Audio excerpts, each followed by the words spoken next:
अरे की गवना करा के राजा चली गई लामा हरवा। आई दोनों भाव में कहा थे ये राजा दिया भाई अरे दोनों करा दहली आ बड़ा जल्दी चल गई जेकर चढ़ल जवानी होता तो ऊपर का बीती। सुनील भैया आई भाव लगल बा कहा थे भीतर भैया कैसे अरे गावना करा के राजा चली गई लामा हरवा।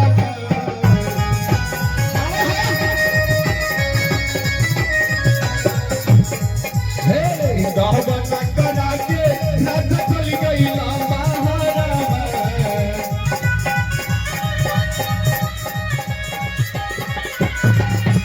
लेकिन हाँ तुहार जलवा पर कराम है चाचा ऐसे रेट लाइन लगावत चलो तोहर आइल लड़की खाए रोटी भात के बुझत नहीं तुम्हारा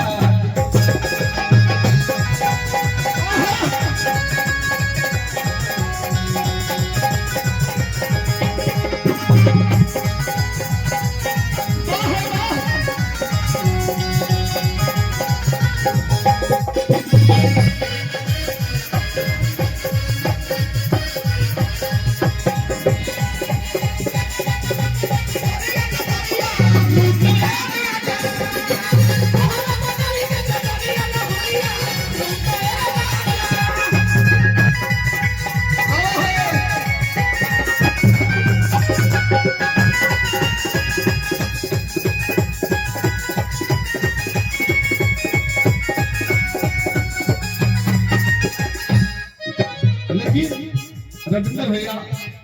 तू कहा था मरद कैसे जो कि सामने आई ना सामने आई है बीच में नंगा तार है सावधानी हटी दुर्घटना घटे। हाँ हम लगे वाला सत्य वाला ना हम दूर के कलाकार हैं। आई भैया कहा था कैसे अरे रोज गोतिनिया आ घर में मरद संगी सूते अरे जहरे ला जवानी आसरे में उठी उठी रोइले से जाई या परत के भैया फिर से कि उठी उठी रोइले से जाई या परत के बुझत नहीं कहला के तोहरे आइले के खाए रोटी भात के बुझत नहीं कहला के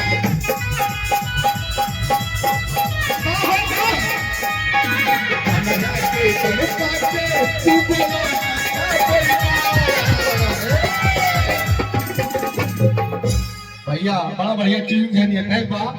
अरे हमरा के तड़पा के अरे तू बोला ना का भैया। देखी अगर केहू के बियाह हो गई लोग है ऐसे केहू के चढ़ल जवानी हो के जिगर पति प्रदेश होखे तो तरीके भाव होला काहे की होली भी नहीं राता होली भी होई भैया तो कहे बताई से अरे हमरा के तड़पा के अरे तू बोला ना का कोई बात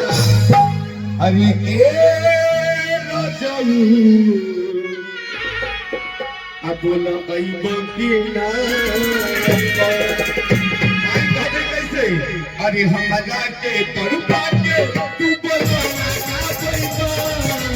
हमरा के तड़पा के तू बोला ना आई देखिए भैया के बड़ा आदमी बड़े भैया किशोर प्रसाद जी भैया के जवाब हम चाहे भैया के औरत के भाव अधिकारी से रविंद्र भैया आज हमरा के तड़पा के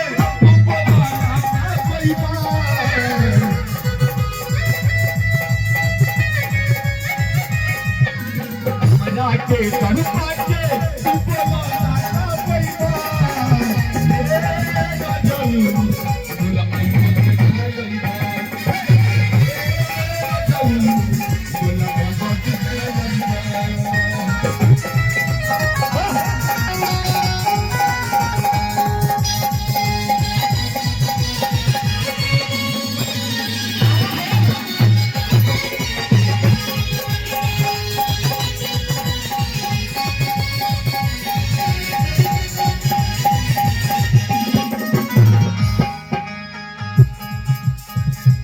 करी औरत कैसे नेहा में तोहरू बड़ा जलवा बा यूपी बिहार में कहाँ की तबला ये सोनिया कहाँ की तबला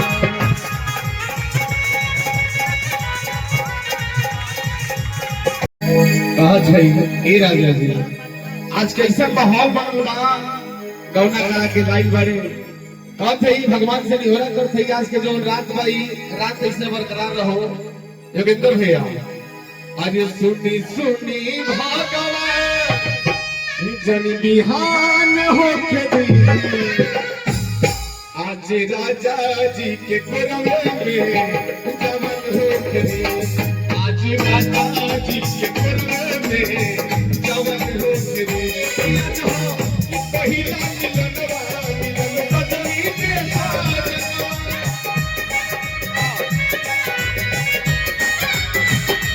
ये मिलन के करावे जाके चाचा के तरफ से बहुत प्यार और आशीर्वाद बा कि आज हाँ पहिला मिलनवा मिलन बदली के साजना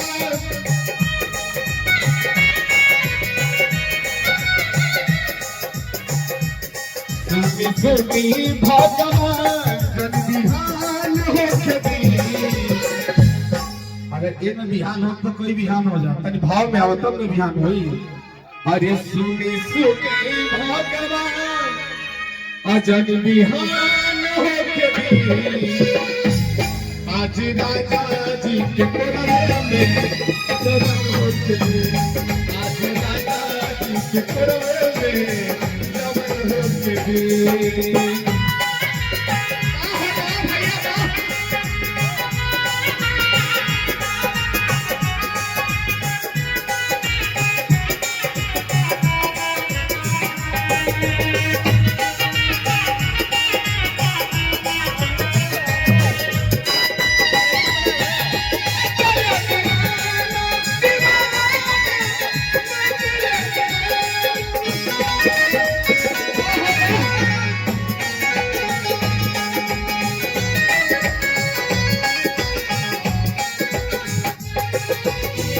लेकिन ज्योति यहाँ भाव बा कहते कैसे रोवा कट के जाई पिया हाँ तनी पारी पर आओगी ए नेहा जी तनोरे पीछे ही हल्का सा तो फिर से ये तनी मुर्गी के भाव में कहेगा हो रोवा कट के जाई पिया कोदा जबू मई है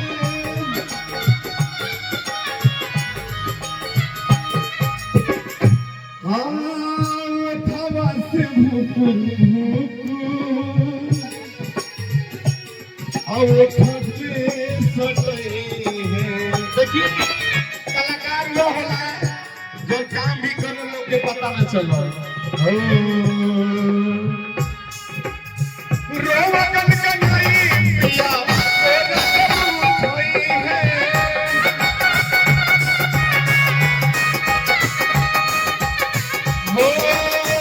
दिलवा के मोती राजा भई के जगई है और देखिए अब की रविंद्र रजू के राजा अब की रविंद्र रजू के बिहान होके दी आज राजा जी के कोरवे में जमन होके दी आज राजा जी के कोरवे में जमन होके दी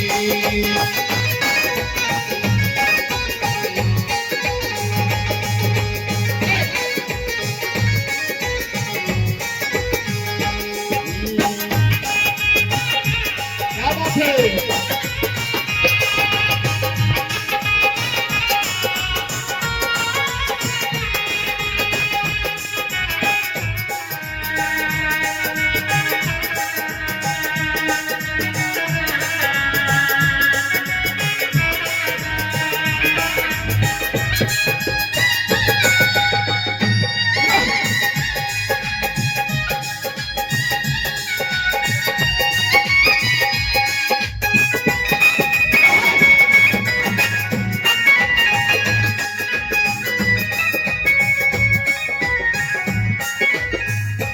लेकिन हाँ लेकिन कहे बा कैसे हमने